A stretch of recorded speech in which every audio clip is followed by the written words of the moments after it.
The average cost of a person in modern slavery is something like $12 now. Back then, you would take a person from Africa and they'd have to be shipped across. And then, there was a competition to hire people. And so $1,000, $2,000, $3,000, whatever. But it was expensive to buy slaves. Whereas to trick and deceive a person into a situation, sometimes it doesn't cost any money at all. Human trafficker, a guy around 20 years old, would go into a village and flash a bunch of money around. He finds a girl, 12, 13 years old, befriends her, goes to the family and says, I'd like to marry your daughter. So the family's thinking, wow, he's rich, he's handsome, he's going to take care of our daughter, going to take care of us.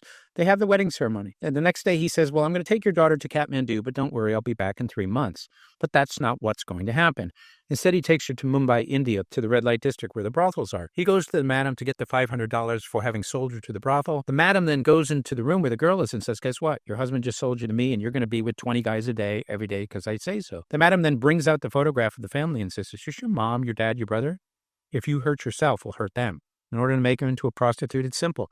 You bring in a couple of professional rapists, and over a 2-3 day period, they rape this girl 20, 30 times until she just lays back and accepts whatever happens to her. After that, she'll be put on the line. She'll be with 20 guys a day, every day, for a couple of years until she gets what's called black eye, where she's so depleted physically, emotionally, and spiritually, nobody wants her, so they throw her out into the street. I was invited by the Indian government to do public health checks. I had a police officer with me. Turn to the police officer and say, we need to get this girl out of here. He says, we can't do that. I said, what are you talking about? You're a policeman. He says, well, if we try to leave now, they'll kill us both. Tremendous amounts of money are made, and oftentimes the police are paid to turn the other way. There's a symbiotic relationship that often exists with the police. 15-year-old boy from Cambodia is told that he has to go to Thailand to get a job. They give him strong stimulants to get him to work. If he gets injured enough, they just throw him off the side of the boat. They're not going to bring the boat in. Guy says, I'm going to tell the police. Captain says, go ahead. We own the police. So what I want to say is,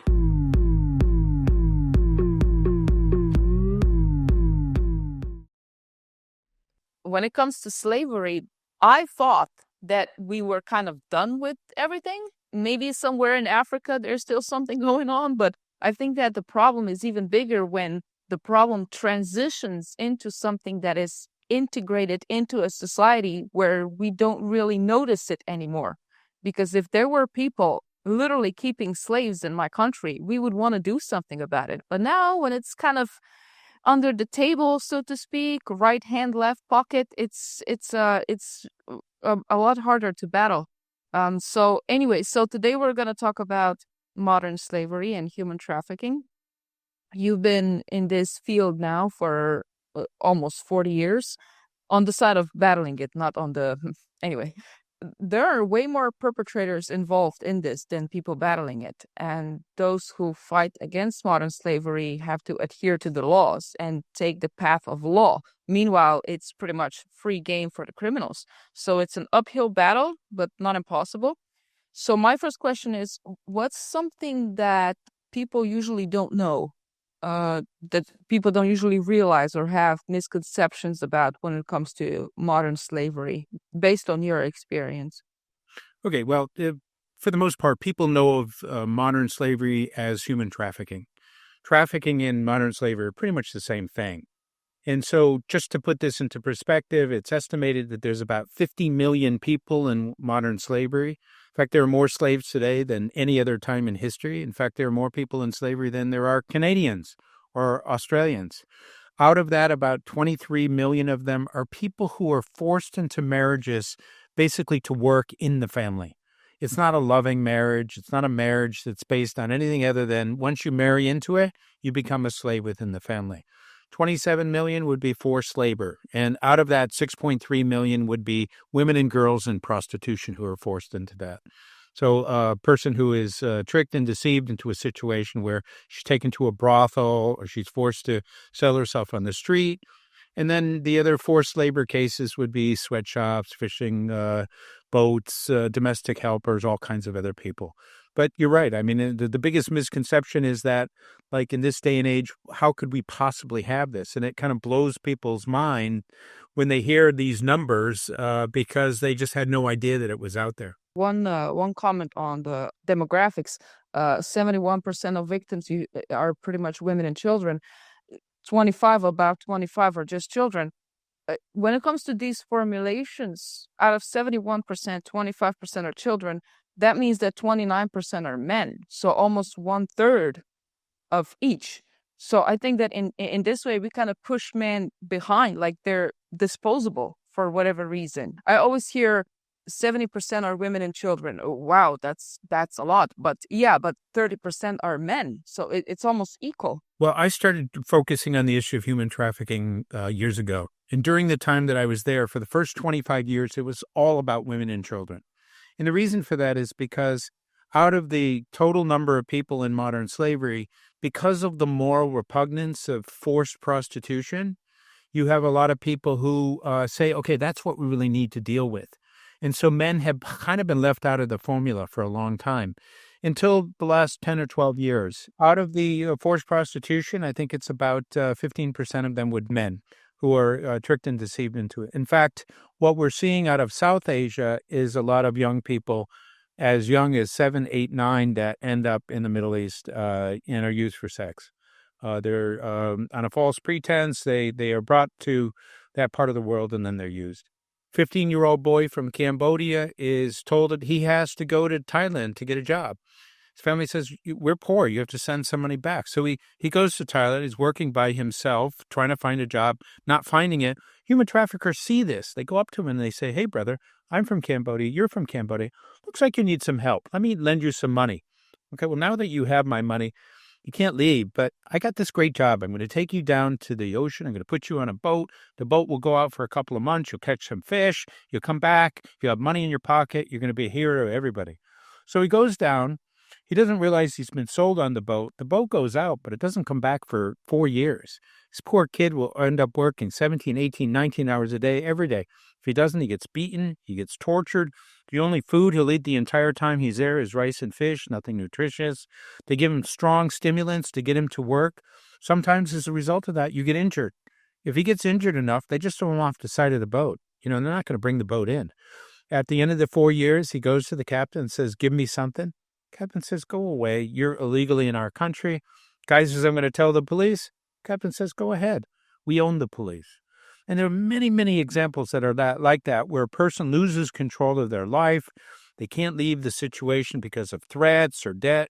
And we're talking about a huge number of people who are in this situation, but very few people know about it. Do we have any stats on how often there's new slavery somewhere in the world? Yeah, okay, so it's estimated that there's about 9.2 million people entering modern slavery a year. That translates to about 25,200 per day, or a new slave every 4 seconds. So if we count to 4, 1, 2, 3, 4, somewhere in the world somebody's entering into modern slavery, and the drum beats on and on and on. So we've been talking now for 13 minutes, so that means that already 52 people have been enslaved as we have been talking. Part of the reason is that there's about 30,000 people like me that are do-gooders that try to address this against 500,000 greed-incentivized criminals. The profits generated from modern slavery are estimated to be about $236 billion a year. So this much from the bad guys, and the people fighting it, virtually no money relative to that. So here you have this huge problem, terrible outcome, horrible situation for people, and we're just not making any kind of a difference. So does that mean that this business actually generates almost $500,000 per minute? 500,000, I think it's closer to, per minute. Per minute. That's right. 450 per minute. Wow. Okay. So as I know, it's also the second most profitable industry, illegal industry in the world, besides drug smuggling. So as far as return on investment goes, I don't want to sound like a financial advisor, but the ROI can range from 500 to 10,000, as I know, because I like, for example, for a trafficker who spends $2,000 on a victim's transportation and maintenance, can earn up to 10,000 per year on the victim's labor or exploitation. So the return on investment is 400%. And in sex trafficking, the victim may generate 100,000 per year, and the ROI can be more than 5,000. You worked in Nepal, and that's when you witnessed human trafficking firsthand for the very first time. Talk to me about this experience. Okay, so I worked for USAID, which is the development arm of the U.S. government within the State Department. I was a public health officer, and my job was basically to take resources and translate them into healthier people. At that time, I had the HIV/AIDS portfolio, and we were finding girls 12, 13 years old who were HIV positive.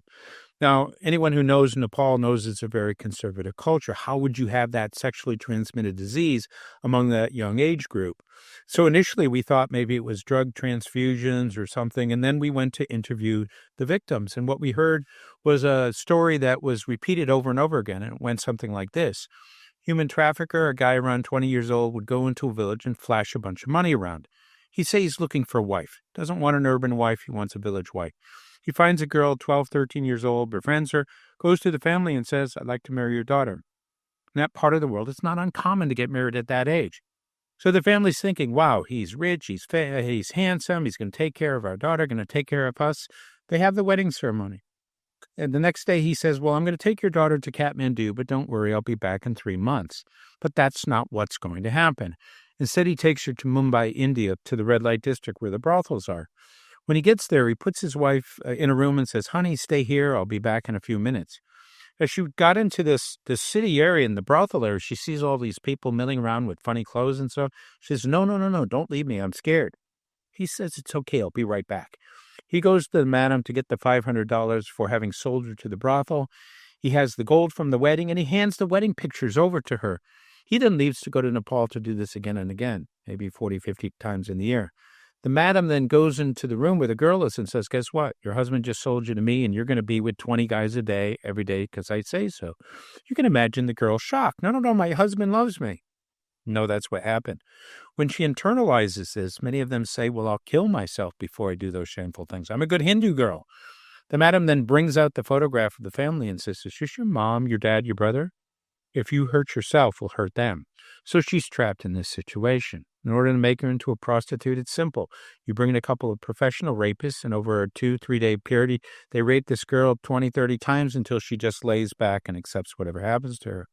After that, she'll be put on the line. She'll be with 20 guys a day, every day, for a couple of years until she gets what's called black eye, where she's so depleted physically, emotionally, and spiritually, nobody wants her, so they throw her out into the street. So I was hearing this story over and over again, and I was listening to it from these people, and it bothered me very much, but I didn't understand the evil of it till I actually went to those brothels. I was invited by the Indian government to do public health checks. I had a police officer with me. Went into one of the brothels, and there was an 11-year-old trafficking victim. This girl saw this Caucasian guy, saw an opportunity, literally ran up and wrapped herself around me and said, save me. They're doing terrible things to me. So I'm looking down at this child who's hysterically crying. I turn to the police officer and say, we need to get this girl out of here. He says, we can't do that. I said, what are you talking about? You're a policeman. He says, well, if we try to leave now, they'll kill us both. To make a long story short, we left. We came back with a lot more police, but of course she was gone. So, I tell this story because I wasn't one of those 15-year-olds that said when I grow up, I want to become an activist. In fact, I did everything I could not to be an activist. But every once in a while in life, we are tested. That was my big test. After that, I couldn't eat, I couldn't sleep. And I did what a lot of activists eventually do. I surrendered to the fact that now that I've been exposed to this is what I'm going to do with my life. And 35 years later, here I am talking to you. So that's pretty much an intro story. So the police know that this is happening. Why don't they just raid these places? That this may be a naive question, but I cannot help myself but asking that. Return on investment. Tremendous amounts of money are made, and oftentimes the police are paid to turn the other way. And so all over the world, whether it's in India or Latin America or Africa or the United States, there's a symbiotic relationship that often exists with the police. They'll do periodic raids and rescues, but for the most part, oftentimes they don't do much to address this. And in some locations, they just assume, well, this is the way it's always been. They've always had prostitution in the red light districts and so forth. As long as it stays there and it doesn't spread into the suburbs, and the good girls don't get caught up in this type of thing, and that it's foreigners that are coming in, then it's okay. And so there is really kind of a bias in a sense. Well, if there are Nepalese girls coming to India, they're probably better off being in brothels than that horrible little country, Nepal. Obviously that's not the case, but that's how people rationalize it in their mind who are taking advantage of these individuals. This may be a weird question. What would you say to a human trafficker if you sit down with them one-on-one? What topic would you open? What would you say to them? Well, okay, I'll tell you. Is something interfering with your happiness or preventing you from achieving your goals? Starting therapy can be hard. The right therapist for you may not be in your area. BetterHelp is now sponsoring this podcast. BetterHelp connects you with a licensed therapist who is trained to listen and give you helpful, unbiased advice. With BetterHelp, you can have your therapy session as a phone call, as a video chat, or even via messaging if you prefer that. If you think you might benefit from therapy, consider BetterHelp. Click the link in the description or visit betterhelp.com/Captainese. Clicking that link helps you support this channel, and it also gives you a 10% off your first month of BetterHelp so you can connect with a therapist and see if it helps you. Again, go to betterhelp.com/Captainese. Clicking that link gives you 10% off your first month of therapy. An actual story. I was in Vietnam, and somebody called me up and said, "You, Mr. Friedman, working for the United Nations?" And I said, "Yes. Can I come and talk to you? I'm really curious about your work." And so, that happens now and then. People are interested. They want to learn. And so we met at a cafe, and he's, very charismatic. He's got a good sense of humor. He's dressed well and so forth. And for an hour and a half, I talk about, what human trafficking is. Then I turned to him and said, "Well, what do you do?" He said, "Well, I'm a human trafficker." I said, "Excuse me?" He says, "Yeah, I'm a trafficker. I never had an opportunity to talk to somebody like you. Thank you so much for, telling me about what you do and how you do it. I really appreciate that." And so I had two choices. I could either walk away and get really huffy or continue talking to him. And I decided to continue talking to him. And so for the next hour, he told me all about his human trafficking, and he trafficked migrants and women into brothels and everything else. And he handed me his card. He says, "Go ahead and try to get me. You'll never be able to get me. I'm so insulated." But the other thing he kept saying is that you guys in the NGO world are so ridiculous. You have to follow rules and regulations. You have to get approvals. You got to go and raise money and so forth. We don't have to do any of those things. You get anywhere close to us, we mutate, we change, we hurt somebody, whatever. And it was just an amazing experience to listen to him, because he bifurcated the fact that Vietnamese people were okay, but anyone he trafficked from Cambodia into Vietnam were almost like dogs. So he had this distinction in his mind about like that's how he was able to live with this.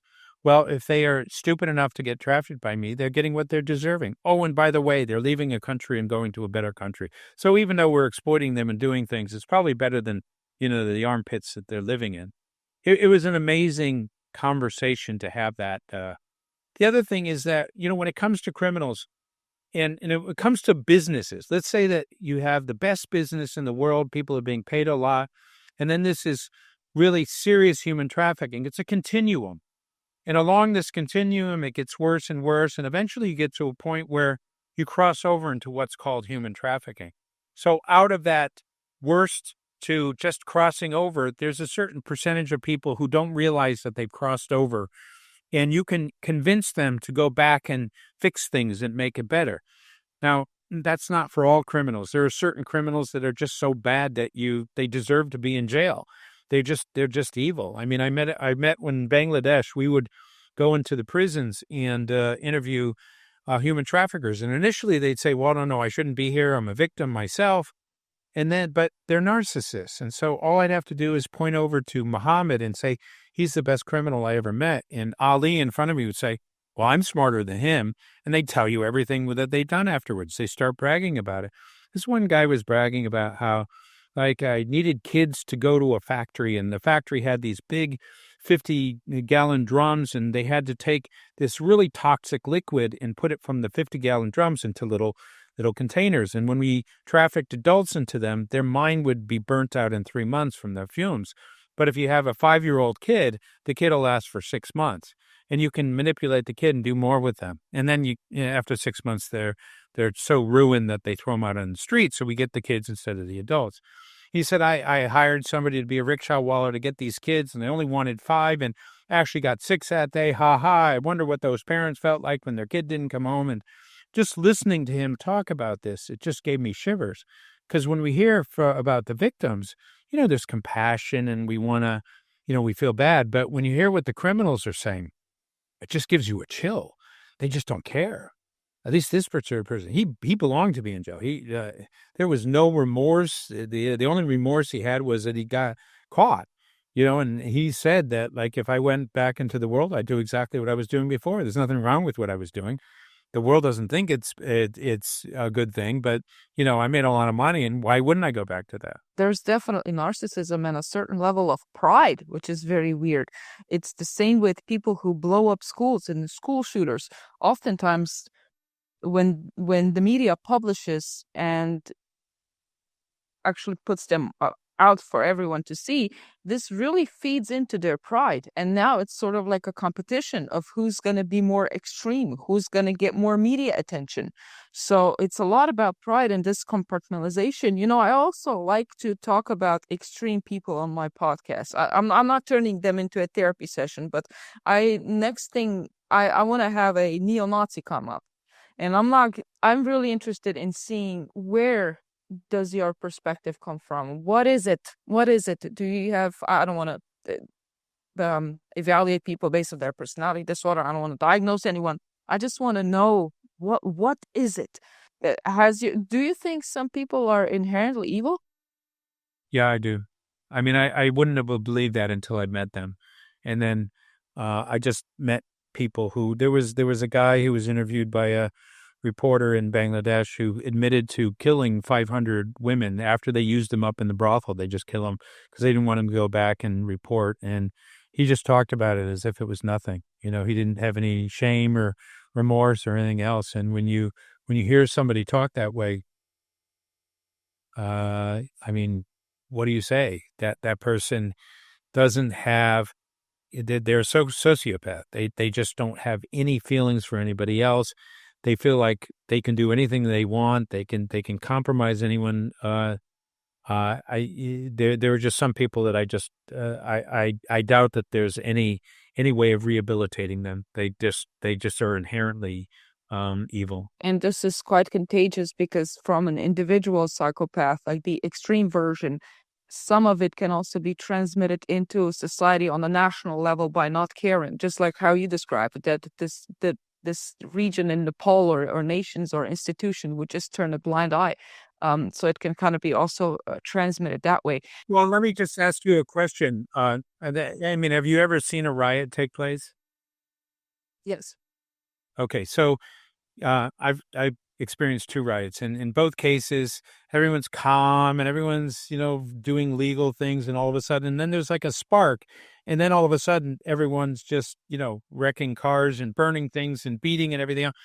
The line between civilization and anarchy is very thin. It doesn't take much. You see in a natural disaster that, like, all of a sudden there's no food and water, and civilized people within a very short period of time are going to be doing anything and everything they can to survive. And so, when it comes to criminal activity, it's kind of the same way, where you're on the legal side and all of a sudden you kind of find yourself on the other side of the fence because you realize that you can get away with it and there are probably some benefits to it and so forth, the return on investment.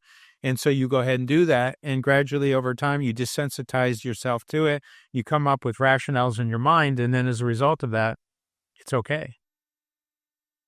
I saw it during COVID. In a civilized society, a simple pandemic restrictions would bring people to fighting physically sometimes over a toilet paper. And people had no problem reporting on their neighbors for partying. I cannot imagine if the incentive was financial. If the government says, okay, now you're going to get paid $300 for each person you report was doing something that they're not supposed to be doing. We are very prone to these type of behaviors, I think a lot more than we would like to realize. And as individual, sometimes you say, oh, not me. But the statistics kind of go against that. So I think self-awareness is very important. And it's also a very efficient tactic is to kind of for a trafficker to integrate the slave and to blur the lines between victims and perpetrators. Because, for example, a new form of slavery, well, a relatively new form of modern slavery, is also recruiting young professionals from across Asia, and then craft them into scam centers. So now for 16 hours a day, they're forced to scam people out of their savings. And if they don't meet their quotas, they're abused.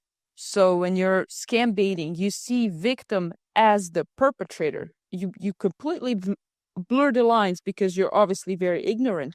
And I want to ask you about this.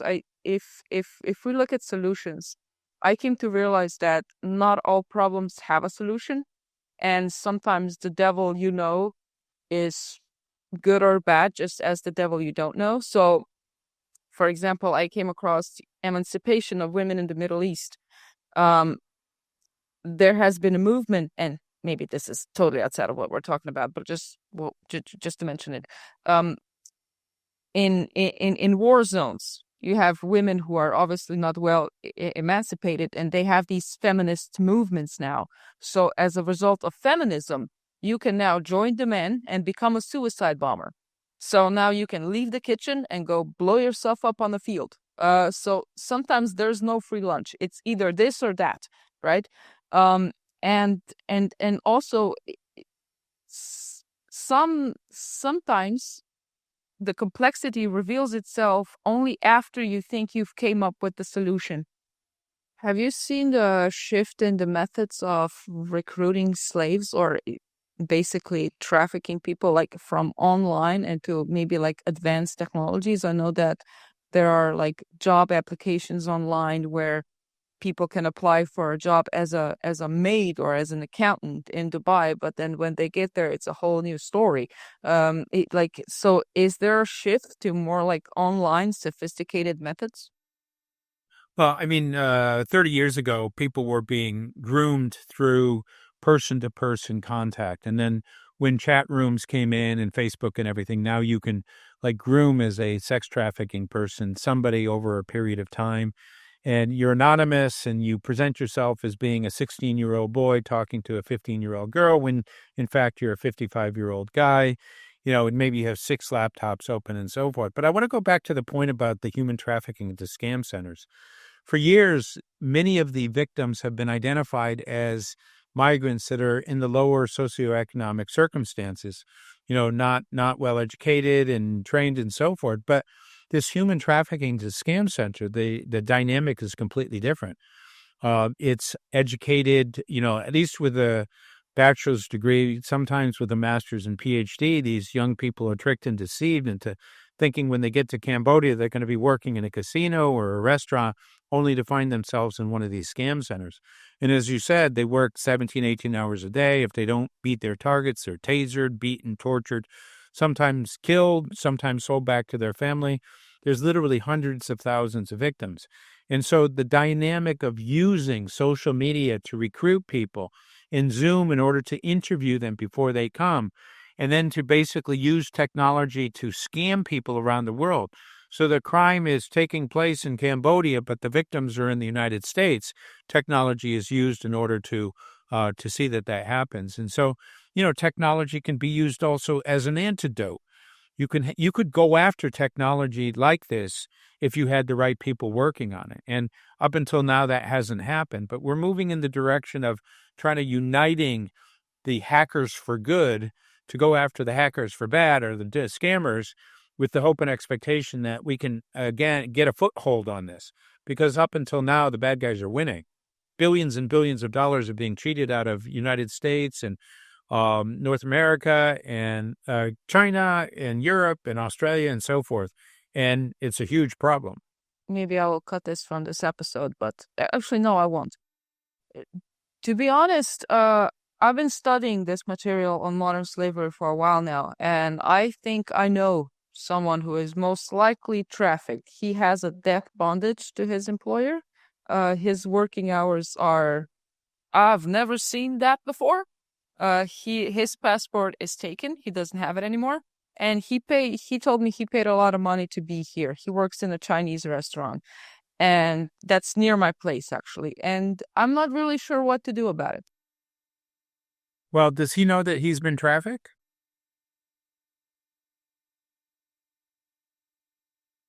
Does he? Well, let me pose the question a little bit differently. Does he want to go home? Does he feel like he wants out of that situation? Okay.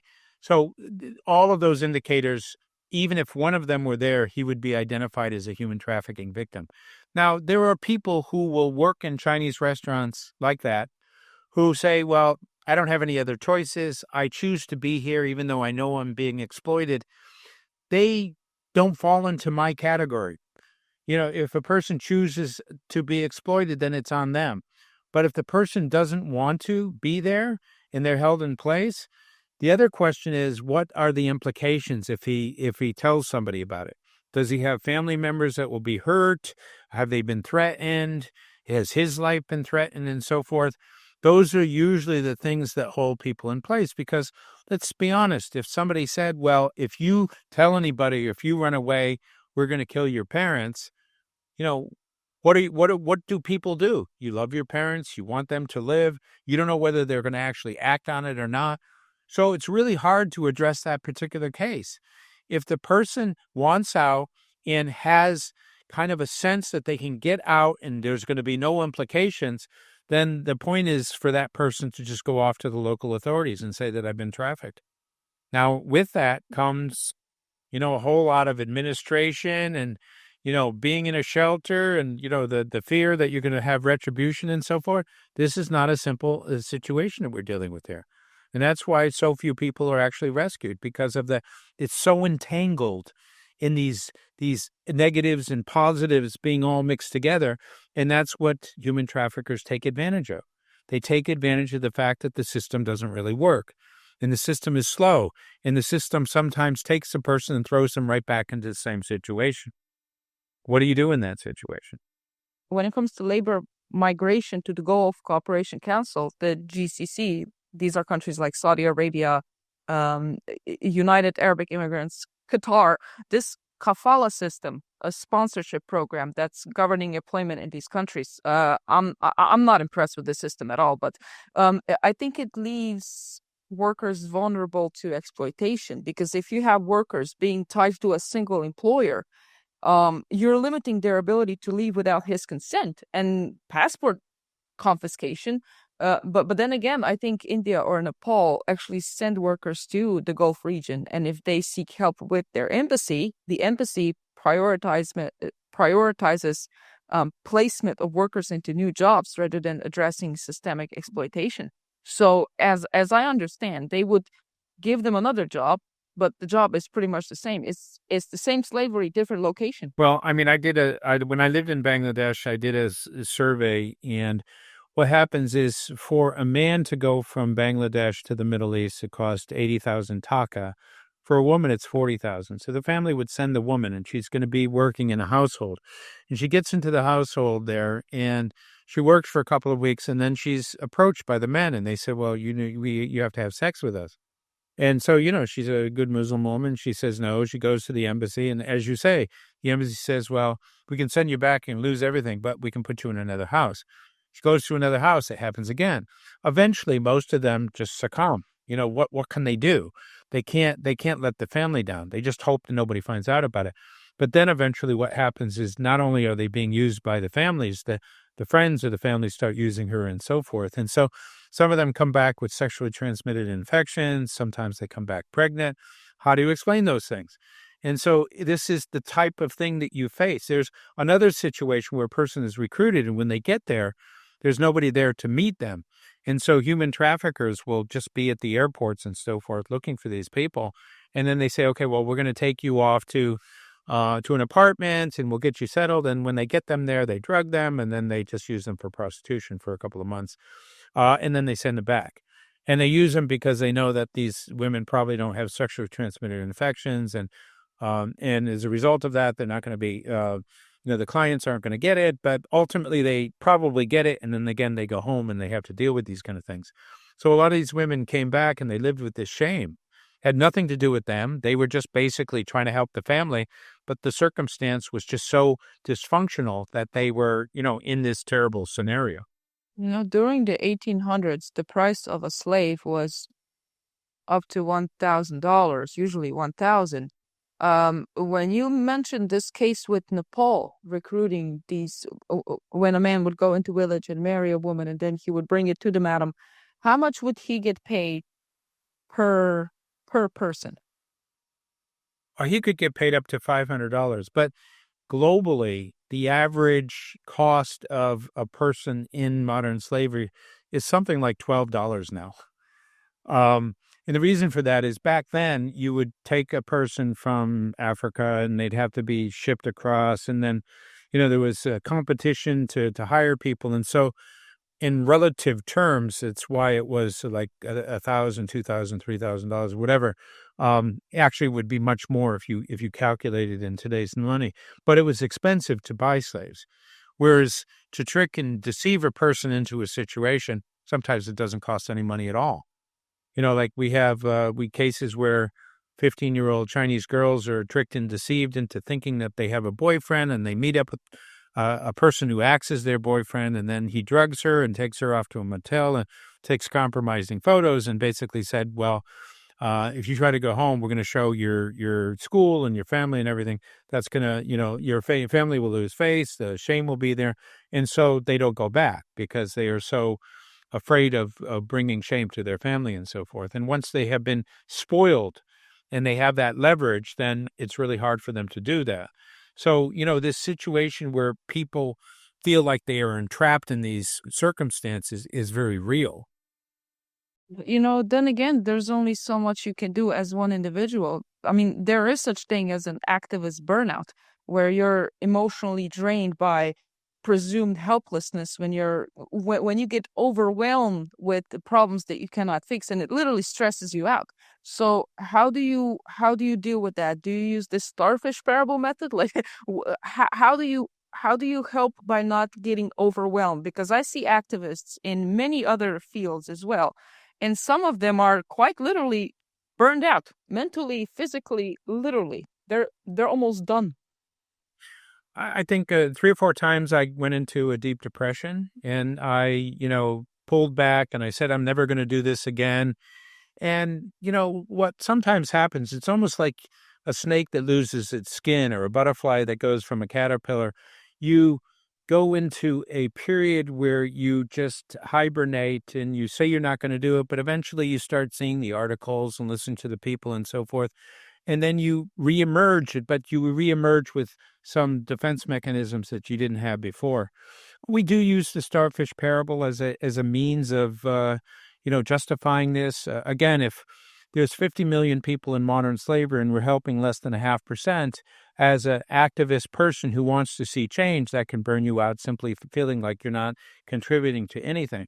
The starfish parable basically is, a story of a father and son walking down a beach, and the beach is 10 kilometers long, and every couple of feet there's a starfish that's been beached. The father picks it up, throws it in the water, sees another one, picks it up, throws it in the water.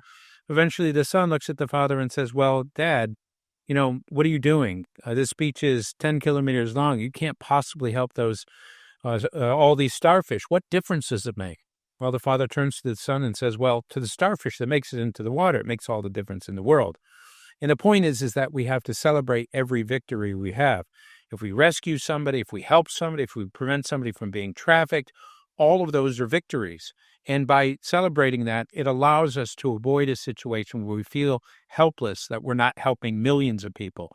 We have to focus our attention on what is within our manageable interest to be able to really make a difference. As you were talking about the starfish parable, I wanted to interrupt by saying I know what it is, but I forgot to actually have people listening to this. I'm still used to not having any listeners. I almost forgot. These victims, are they angry at perpetrators as well as the people who don't do anything about it, the bystanders? Because the perpetrators have a very good financial reason to continue. The bystanders, not so much. Okay, well, I mean, let me put the perpetrators into perspective with this story. Okay, so years ago, I was living and working in Nepal, and I desperately wanted to do something to help address the issue of human trafficking. So I decided I was going to write a book. It's the first book I was going to write. as part of that process, I would go from shelter to shelter to interview the women and the girls. And I went to one shelter, and there was a girl named Gita. And every time I approached her, she said, no, I don't want to give my story. But as I interviewed all the other girls, she sat and listened to everything that was being said. When I finished and I was leaving, Gita comes running up and says, I changed my mind. You can have my story. And so she sat on one side of the table. A bunch of us sat on the other side of the table. And over a 3-hour period, she told the worst story I'd ever heard of rape and torture and disease and murder and betrayal. Honestly, it was the worst thing I had heard. I didn't know what to say. So finally, after a few minutes, I said, wow, Gita, you must be so angry at the traffickers for the horrific things that they did. She paused, and then eventually she said, no, I'm angry at you and you and you. She pointed at us. She said, where were you? Said that every single day she woke up praying for somebody to come and help her. Nobody did. She said she went to school till she was 12. She knew that everything out there in front of the brothel was illegal. Nobody was doing anything. She said she wasn't angry at the traffickers. She said they're just bad people being bad people. She said she was angry at the good people, at society for allowing a 15-year-old girl to be commercially raped 7,000 times. She eventually had AIDS, and, that was okay. So she pretty much called us all out. She was basically saying that for this to go away, it can't be people like us just simply doing this. We need everybody to know about this and then to do something. And that could be raising awareness or volunteering or any number of things. But, we all expected her to say she was angry at the traffickers. But the reason why this became such a pivotal milestone for me was the twist in this, and the fact that she was saying it's because we, the world, doesn't care enough that this is allowed to happen. And it was an amazing point, and a point that really, stuck with me all the way up until this particular day. In fact, one of my books is entitled "Where Were You?" based on that particular story. You guys in the US have a debt that has grown to 1 trillion in the past 3 months, while your economy only grew by 5.5 trillion in the past 3 years. How's that one for you? I can offer you a degree of safety against inflation. You can now be less miserable about the prices, which seem to always rise more than expected, as the inflation just won't go away. Look, the government isn't going to take care of you, so forget the protests and do it yourself. Take matters into your own hands is what successful people do. I decided to help my audience shelter their assets and diversify them into gold, which is something that has always been used by the rich to preserve wealth throughout the history. Birch Gold Group makes the process straightforward. They can help you convert your existing IRA or a 401k account into a tax advantage physical gold IRA without any of the out pocket costs. Just text Captainese to 989898 and receive their free info kit on gold IRAs that is packed with insider information on how gold and silver can protect your savings. I've checked out their references before partnering with them, and their endorsements include Ben Shapiro, Jordan Peterson, and Ron Paul, and I trust these people. With an A-plus rating with the Better Business Bureau, Gold now has 5-star reviews and thousands of happy customers. Birch Gold Group is the nation's #1 gold IRA provider. To learn more, text Captainese to 989898 and claim your free info kit on gold IRAs. You also have the link in the description below. Yeah, and it can also be used by traffickers to rationalize their behavior. These people could obviously be analyzed psychologically, and if they don't exhibit traits of psychopathy or narcissism, they probably do have an economic or social rationalization, such as meeting an unmet demand for cheap labor. Now, as I heard you speak, you mentioned that there are 11 indicators of modern slavery. Not to go through each and every one of them, but what are some of the most important ones that the owners of businesses can look for? Perhaps maybe some low-hanging fruits. Well, I'll give a couple of examples by offering a story. And since I lived in Nepal, I know about these kind of things. So you have a Nepalese villager. He makes 40, 50 US dollars a month. Enough to survive, but not to thrive. And so, with room and board and sending their kids to school, there's nothing left. There's no savings and so forth. And so a recruitment agent comes in and says to this person, how would you like to make 250 US dollars? Well, this seems like a lot of money. What do I need to do? Well, you need to go with me to Kathmandu, the capital. We'll get some papers.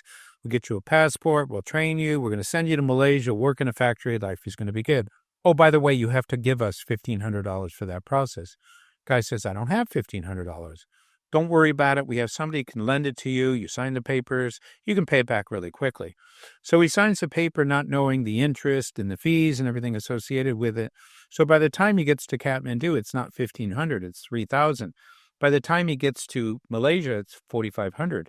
So he ends up working for the first 2 years just to pay back that debt. No money going home at all. But it's called human trafficking because it's debt bondage. He can't leave that job until he pays the debt back. That's why they call it an indicator of modern slavery. Another thing is he signs a contract in Nepalese. If he doesn't read, somebody reads it to him, but at least he knows what it says. When he gets to Malaysia, they give him a new contract, and he looks at it, and it's in a completely different language. He says, I don't know what it says. They say, sign it. I don't know.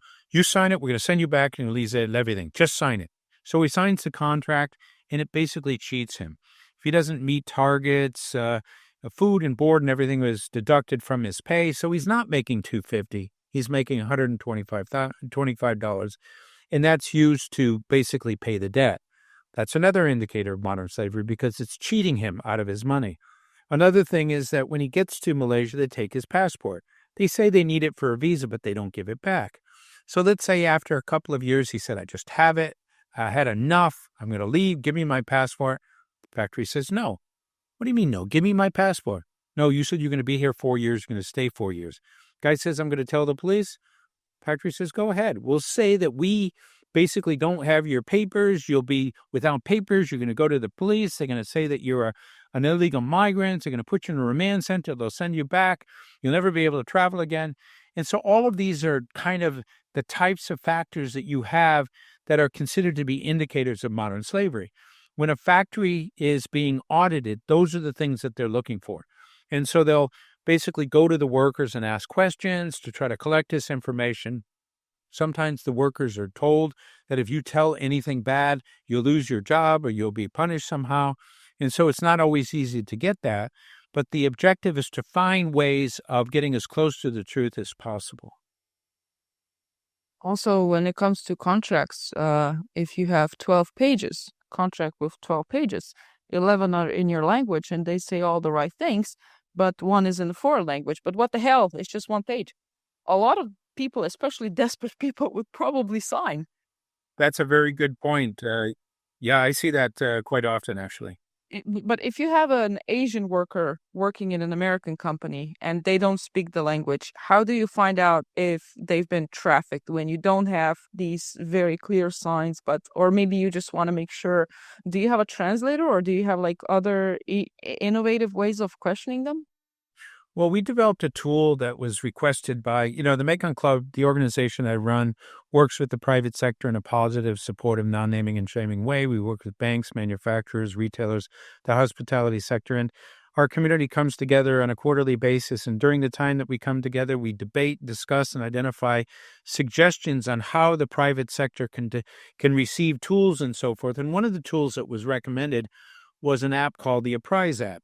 And the way the app works, and I don't have my phone, but I'll use this as a prop.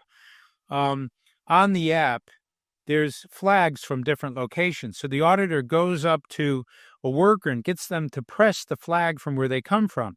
And then with headphones on, this person is listening. We know that you come from this particular country. This is your language. We're going to ask you some questions.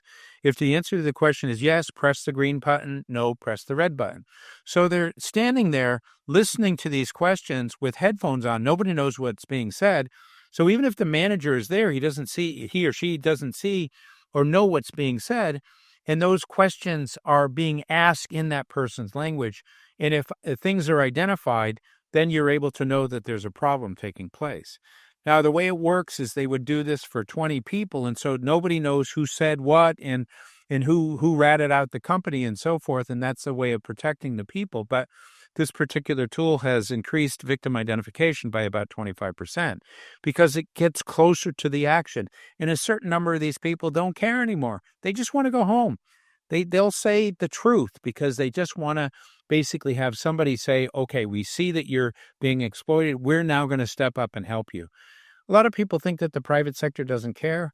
Well, the private sector has to care because if they don't address these issues and it gets into a newspaper, it'll name and shame them and it'll have a devastating impact on their business.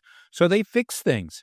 And our job is to work with them to ensure that it's done in such a way that these people aren't further exploited. How much do you think is this interest in modern human trafficking is driven by the fear of not being exposed versus actually caring?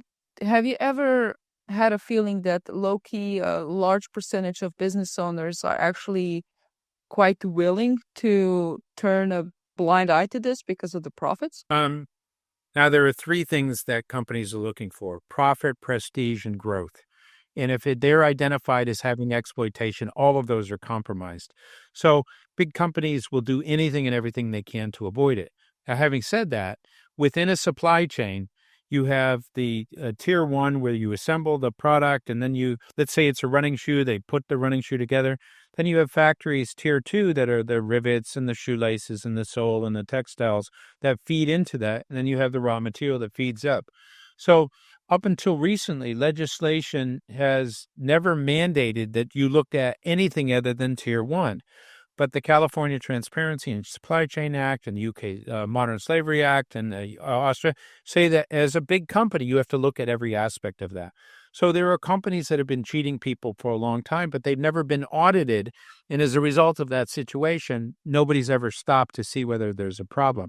That's now happening. And that's what companies are trying to do, is to make sure that they can collect information to ensure no exploitation takes place, so that they don't find themselves in a situation of the eye of an investigative journalist.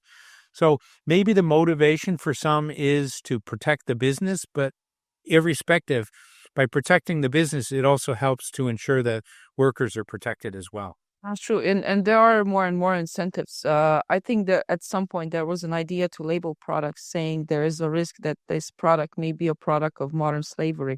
I mean, and this label is not the best marketing, that's for sure. I can see how this would deter these companies.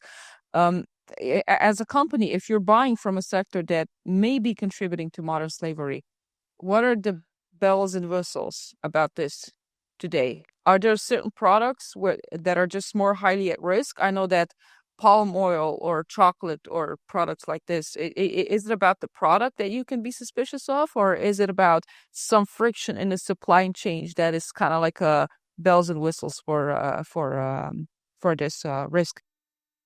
Well, the International Labor Organization puts out a list of products around the world. You listed a couple of them: chocolate, cocoa beans are, from locations where there's not a lot of government oversight and there's a lot of exploitation of children. Palm oil in Southeast Asia has often been fraught with modern slavery because people don't want to work in those conditions. It's hot, it's dangerous, it's, pesticides and so forth. So you have to trick people into it and hold them in place. The seafood industry has had issues related to that for a long time. So those are the ones you hear often. But, I was in Singapore and I did a presentation at a pharmaceutical company. And during the time that I was doing the presentation and afterwards, they said, well, thank you for this information, but we don't really feel like we have any vulnerability. We're an awesome company and we pay our people a lot of money and there's no possibility that there's a problem. So I asked them, how do you get your product from the warehouse to the pharmacies? And they said they use third-party, transport companies. I asked them, did you ever look to see whether there's any exploitation? They said no. But 2 weeks later, they called me and they said they looked and they found a highly exploitative situation. Another Singapore example is I was in presenting it to a law firm. The law firm just laughed and said, well, we don't have any vulnerability. We don't make anything and we're just a bunch of professionals. We all get paid a lot of money. So I asked them, well, who cleans your building? They said they didn't know. 2 weeks later, they called back and said, well, they looked into it and they came to realize that it was a problem. Now, with ESG and this idea that you have to look at all your suppliers and the procurement and everything and make sure you don't have issues, companies are now looking at those things and they're finding issues associated with that. So the point I'm making is that there are these traditional things related to palm oil and chocolate and so forth, but there are also what I would describe as many other opportunities for people to exploit other people. If you can get away with it and you can hold people in place, it doesn't matter what sector is. And that's why we have so many people in modern slavery. So basically, as an individual, your best thing is to educate yourself and then to tell someone else about it. I think that's a really important part of the process. Now, I usually, when I do a presentation, maybe there's 100 people in the audience. At some point, I asked the question, how many of you knew 10% of what I was talking about before I said it? Out of 100 people, maybe I get one hand, two hands. If you don't know about an issue, you're not going to care. If you don't care, you're not going to do anything. The world doesn't know about this. So understanding and sharing that information is an extremely important part of the process of helping to address this issue, because with the lack of awareness becomes a lack of action. So when you find out someone has been trafficked, what do you do? Do you terminate the contract and send them back with all the risk that goes to them and their family with the debt? And I mean, and also, it's not like we're rescuing animals. I mean, these people have PTSD. These people will probably need therapy, for which they need someone who speaks their language. How do you even start with this complex situation? Okay, so when I was a donor, and I was overseeing, 5 or 6 countries as a United Nations official, one of the programs we put in place in Cambodia was a packaging program. And so what it basically did is it identified non-government organizations that did certain things. Some did raids and rescues. Some offered shelter support. Some offered vocational training. Some offered, ongoing counseling. Some offered job placement and management and so forth. What we did is instead of funding individual organizations, we funded them all together, because we wanted there to be a seamless process from the point at which the person leaves the harmful situation to entering a shelter and getting psychosocial care and health care and allowing them to decompress and to kind of work through some of their feelings and so forth. And you do that for an extended period of time. And for each person, it's different. For some people, it's 2 weeks, and some people, it's 2 years. Eventually, then you integrate them back into their community. If they can go back, in some cases they can't, because the fact that they were in the sex industry, negates them ever being able to return, even though they were forced and tricked into it. Doesn't matter. That's what fate created for them. And obviously they have a certain karma that got them into that. And so they're a bad person and so forth. But other than that, you could get them into a factory job and so forth. So you have to maintain all of these elements. You're right. I mean, I did wildlife trafficking for a while. Then, if they had 50 turtles that they were trying to put on an airplane, it's pretty easy. You put them in a box, you take them to the jungle, and you let them go. Human beings have, feelings, and they have post-traumatic stress syndromes, and they have triggers, and they have anxiety, and they have financial needs and legal needs and so forth. So it's really important to set up a system that addresses that. In many of the countries that I've worked in, we've helped to set those systems and procedures out.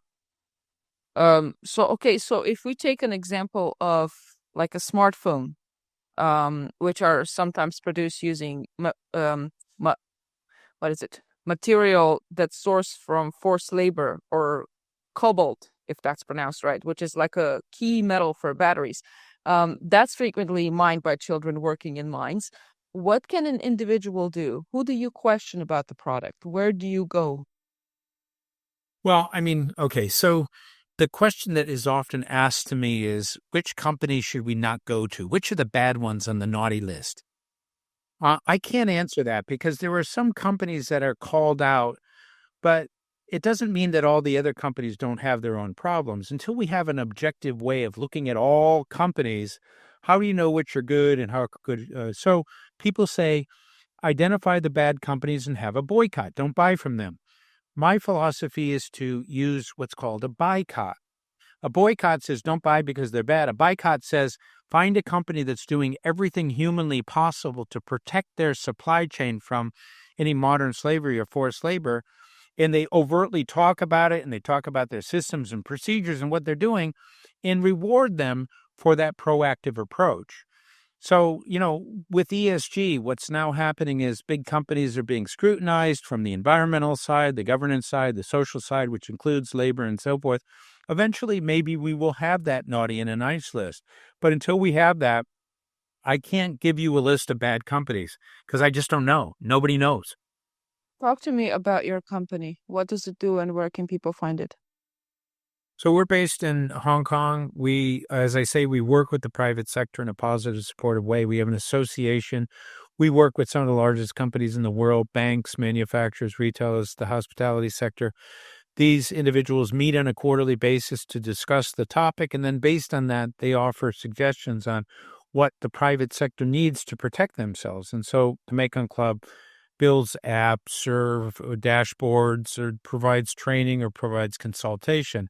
In addition, we do a baseline for all these companies to identify what they have in place and what they don't have in place, and then we help them to put systems and procedures in place to protect themselves. So the private sector, despite what people think, actually does more than the NGO sector in addressing this issue because they're closer to the action. If you have a company that has 350,000 workers within a supply chain and they put all the systems and procedures in place to protect them, they protected a large number of people. Most NGOs, they have access to at most maybe 500 or 1,000 people, and so they have an impact, but not nearly as great. The other reason why I like working with the private sector is the private sector, if they find any issues or problems, they address it immediately. And my job is to work to ensure that it meets a particular standard where these people are treated with respect and they're given a transition to get back with their life, and we work with companies for that. So despite what people think, many private companies do care and do get involved, and we help with that process. In my country, if there is a single transaction over $5,000, the bank needs to check where the money is coming from and why and to who it is going. So is that the reason why banks are involved in this? The banks are involved because $236 billion is illegally generated money. If any of that illegal money gets into a legitimate bank, it's money laundering. There was a bank in Australia that was fined 1.3 billion Australian dollars because they allowed for online sexual exploitation of children in the Philippines. And so the banks aggressively are trying to figure out a way to ensure that none of that dirty money gets into their bank. And we work with them to develop what are called typologies. What a typology is where you look at the victim and the perpetrator, and you look at all the steps, and then you look at transactions that might take place, and a certain number of those transactions could be nefarious. So as an example, in the United States, there was a nail salon chain run by Vietnamese people, and they had hours from 9 o'clock in the morning till 9 o'clock at night. An accountant found that there were transactions taking place at 2, 3, 4 o'clock in the morning, all around $200. When they looked into it, they came to realize that it was a sex trafficking ring being used in the same infrastructure. So what banks are looking for are these indicators. The indicators would be a particular type of business, transactions after hours of a certain level. If they apply that to big data, if they analyze their data, they can find this pattern, and then they can look to see if there's any bad things that are taking place. You kind of mentioned where your company is located. What else? Where can people find you? What do you want people to find? During COVID, I committed myself to doing a post a day, 520 words a day for a year. And it was okay for the first 6 months. It got kind of hard after that. I recently I think I've done 550 posts and so forth. I do a lot of awareness raising on that to just help people to understand things. The Mekong Club is listed, and one can send us an email. If they have questions, I'm happy to answer them. We work with private companies, and a lot of the private companies have people who want to volunteer to help. So we work with bankers and accountants and lawyers and so forth. And so, there's a lot of people who make a pretty good salary and they like their job, but they feel a certain emptiness. They feel like they should be giving something back. And that's why volunteering could be very satisfying, because you can continue to have your life and then put a certain amount of time in to help address the issues of our time.